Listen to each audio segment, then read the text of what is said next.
Hi friends, welcome to Rani's kitchen. నేను మీ రాణి. ఈరోజు snacks recipe చేసి చూపించబోతున్నానండి. టీ టైం స్నాక్స్ అనొచ్చు, అలాగే టిఫిన్ టైంలో చేసుకునే స్నాక్స్ కూడా అనొచ్చండి.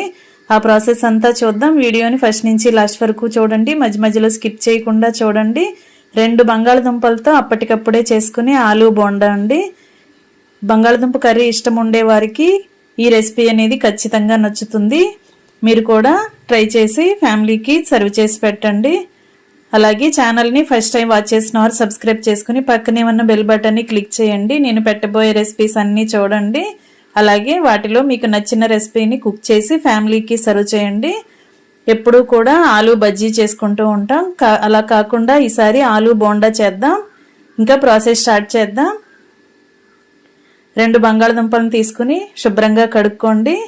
వాటిని మధ్యలోకి కట్ చేసుకోండి. ఒక్కొక్క దుంపని 4 ముక్కలుగా కట్ చేసుకోండి. ఇలా నేను చూపించే విధంగా నిలువుగా మాత్రమే కట్ చేసుకోండి. ఇదే విధంగా రెండో దుంపను కూడా కట్ చేసుకుని ముక్కలన్నీ కూడా గిన్నెలోకి వేసుకుందాం.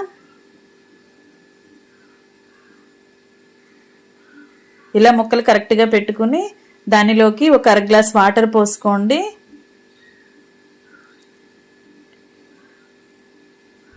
మరి ముక్కలు ములిగేంత వరకు అక్కర్లేదండి, కొంచెంగా పోసుకుంటే సరిపోతాయి.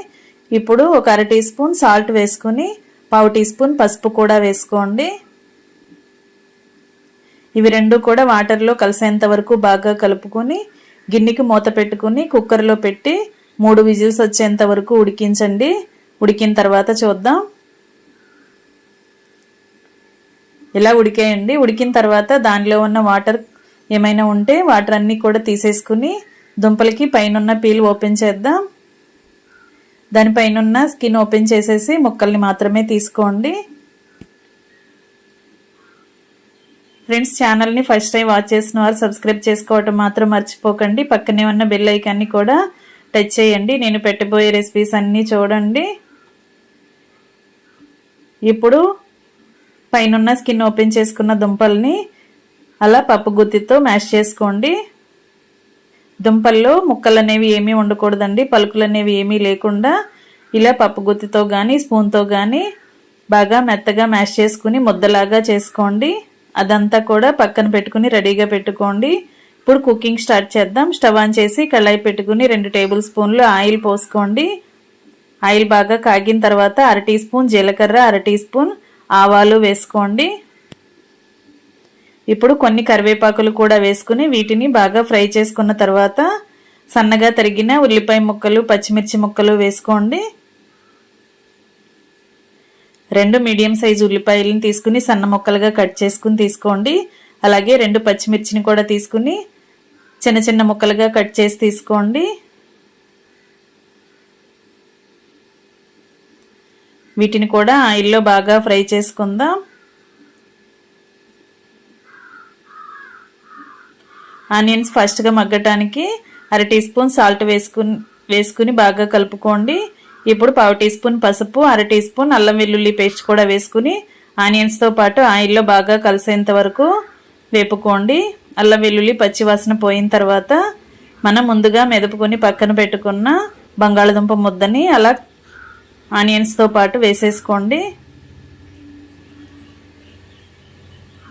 ఫ్రై అవుతున్న ఆనియన్లో వేసేసుకోండి. ఈ ముద్దంతా కూడా ఆయిల్లో కలిసేంత వరకు బాగా కలుపుకోండి. అడుగున అంటుకుపోకుండా కళాయిని ఎప్పటికప్పుడు గరిటెతో కలుపుతూ ఉడికించుకోండి. ఇప్పుడు ఘాటుకి తగ్గట్టుగా కారం యాడ్ చేసుకోండి. మనం దుంపల్ని ఉడికించేటప్పుడు సాల్ట్ వేసాం, అలాగే ఆనియన్స్ ఫ్రై చేసినప్పుడు సాల్ట్ వేసాం కదా, ఇంకా సాల్ట్ అనేది వేయొద్దండి. కారం వేసుకుని 1 టీ స్పూన్ ధనియాల పొడి, 1/2 టీ స్పూన్ జీలకర్ర పొడి, 1/2 టీ స్పూన్ గరం మసాలా కూడా వేసుకుని కడిగి కట్ చేసి పెట్టుకున్న కొత్తిమీర రెబ్బలు కూడా వేసుకుని మూత పెట్టుకుని 2 నిమిషాలు బాగా ఉడికించండి. కర్రీలో తేమ అనేది ఏమైనా ఉంటే అదంతా ఎగిరిపోయి కర్రీ ముద్దలాగా వచ్చేంత వరకు ఉడికించండి. ఇప్పుడు వెనిగర్ వేస్తున్నానండి, ఒక 1/2 టేబుల్ స్పూన్. వెనిగర్ ప్లేస్లో మీరు నిమ్మ చెక్క అయినా రసం తీసుకుని వేసుకోండి. నిమ్మరసం అనేది కర్రీకి చాలా చాలా బాగుంటుంది. నిమ్మరసం అంతా కర్రీలో కలిసిన తర్వాత ఒక 1/2 టేబుల్ స్పూన్ పంచదార వేసుకోండి, షుగర్ వేసుకోండి. షుగర్ టేస్ట్ అనేది కర్రీకి చాలా చాలా బాగుంటుంది. ఆలు బోండా చేసినప్పుడు ఇలా షుగర్ని వేసామంటే మనం బోండా తింటున్నప్పుడు ఆ టేస్ట్ అనేది బాగా తెలుస్తుంది. షుగర్ అంతా కూడా మెల్ట్ అయ్యి కర్రీలో కలిసేంత వరకు బాగా కలుపుకుని ముద్దలాగా ఉడికిన తర్వాత స్టవ్ ఆఫ్ చేసి పక్కన పెట్టేసుకుందాం. ఇప్పుడు బజ్జీలకి కావాల్సిన పిండిని కలుపుకుందాం. ఒక మిక్సింగ్ బౌల్ తీసుకుని దానిలోకి 1 కప్పు నిండా శనగపిండి తీసుకుని వేసుకోండి. అలాగే అదే కప్పుతో 1/2 కప్పు బియ్యం పిండి వేసుకోండి. దీనిలో టేస్ట్కి సరిపడా సాల్ట్ వేసుకోండి.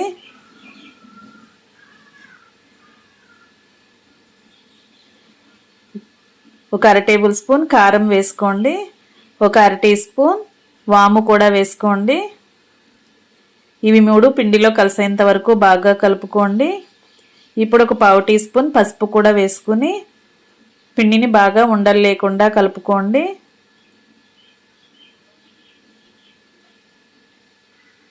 పిండిని ఒకసారి బాగా కలుపుకున్న తర్వాత ఒక టీ గ్లాస్ వాటర్ తీసుకోండి. వాటర్ అనేవి ఎక్కువగా పోయొద్దండి, ఒకేసారి చిన్న గ్లాస్తో మాత్రమే వాటర్ తీసి పక్కన పెట్టుకోండి. కొంచెం కొంచెంగా కలుపుకుంటూ పిండిని బజ్జీల పిండి కన్నా కొంచెం గట్టిగానే కలుపుకోండి. మరీ జారుగా ఉండకూడదు, అలా అని మరీ గట్టిగా ముద్దలాగా కూడా ఉండకూడదండి. కొంచెం పలచగా కలుపుకుంటే సరిపోతుంది. అవసరానికి తగ్గట్టుగా మాత్రమే వాటర్ని కొంచెం కొంచెంగా యాడ్ చేసుకుంటూ పిండిని ఉండలు లేకుండా కలుపుకోండి. ఇప్పుడు ఒక 1/2 టీ స్పూన్ వంట సోడా కూడా వేసుకుని చిటికెడు వాటర్ పోసుకుని వంట సోడాని పిండిలో కలిసేంత వరకు బాగా కలుపుకోండి. పిండి కలుపుతున్నప్పుడు స్టవ్ ఆన్ చేసి కళాయిని స్టవ్ మీద పెట్టుకుని డీప్ ఫ్రైకి సరిపడా ఆయిల్ పోసుకోండి. ఆయిల్ కాగుతూ ఉంటుంది కదా, కాగుతున్న ఆయిల్ నుండి 1 టేబుల్ స్పూన్ ఆయిల్ని పిండిలో కలుపుకోండి. ఆ క్లిప్పింగ్ మిస్ అయిందండి, మీరు కలుపుకోండి. ఆయిల్ని కూడా పిండిలో బాగా కలుపుకున్న తర్వాత పిండిని బాగా కలిపి పక్కన పెట్టేసుకున్న తర్వాత ముందుగా రెడీ చేసి పెట్టుకున్న కర్రీ కూడా చల్లారింది కదా, ఇప్పుడు దానిలో నుండి కొంచెం కొంచెంగా కర్రీని తీసుకుని చిన్న చిన్న బాల్స్ లాగా చేసుకుని ప్లేట్లో పెట్టుకోండి. పైపిండి కలిపేసుకున్న తర్వాత మూత పెట్టుకుని పక్కన పెట్టి నానబెట్టుకోండి. మనం కర్రీ బాల్స్ని చేసుకునేంతసేపు శనగపిండి అనేది నానితే సరిపోతుందండి. మరి ఎక్కువసేపు నానిందంటే పిండి అనేది కండ్రగా వచ్చేసింది, స్మెల్ అనేది, టేస్ట్ అనేది పాడైపోతుంది. శనగపిండి అనేది ఎక్కువగా నాననివ్వకూడదు. కర్రీ బాల్స్ అన్నీ కూడా రెడీ అయ్యాయి కదా, పైపిండి రెడీ అయ్యింది, లోపల పూర్ణం కూడా రెడీ అయ్యింది. ఇప్పుడు ఆలూ కర్రీని ఈ బాల్ని అలా పిండిలో ముంచి నేను చూపించే విధంగా స్పూన్తో శనగపిండి అంతా కూడా పై కోటింగ్ బాగా వచ్చేంత వరకు స్పూన్తో పిండిని బాగా పోసుకోండి. కాగుతున్న ఆయిల్లో ఇప్పుడు ఒక్కొక్క బోండాని వేసుకోండి.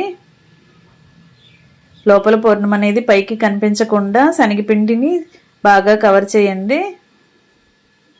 చేత్తో అయినా వేసుకోవచ్చండి, కానీ మన చేతులు పెట్టినప్పుడు చేతి వేళ్ల నుంచి అంచుల నుంచి పిండి అనేది ఆయిల్లోకి కారుతూ ఉంటుంది. అప్పుడు బోండాకి ఎక్కువగా పలుకులు అనేవి ఎక్కువగా అంటుకుంటూ ఉంటాయి. అలా కాకుండా స్పూన్తో వేసుకున్నట్లయితే బోండా షేప్ అనేది రౌండ్గా వస్తుంది. ఇదే విధంగా ఆయిల్కి పట్టినన్ని వేసుకుని బాగా ఫ్రై చేసుకోండి. గరిటతో అటు ఇటు టర్న్ చేసుకుంటూ ఫ్రై చేసుకోండి. ఇలా క్రిస్పీగా అయ్యేంత వరకు ఫ్రై అయిన తర్వాత వాటిని ఆయిల్ నుండి తీసుకోండి. ఆయిల్ అంతా కిందకు వచ్చేసిన తర్వాత ప్లేట్లో పెట్టుకుందాం. ఇలా రౌండ్ షేప్లో వచ్చాయి చూసారండి. స్పూన్తో మనం వేసినప్పుడే ఇలా కరెక్ట్గా షేప్గా వస్తాయి, అందుకే స్పూన్తో వేసుకోండి. మీరు కూడా ఆయిల్ నుండి తీసేసిన తర్వాత ప్లేట్లో పెట్టుకోండి. ఇదే విధంగా మిగిలిన కర్రీ బాల్స్ని కూడా ఇదే విధంగా ఆయిల్లో వేసుకుని కరెక్ట్గా డీప్ ఫ్రై చేసుకోండి.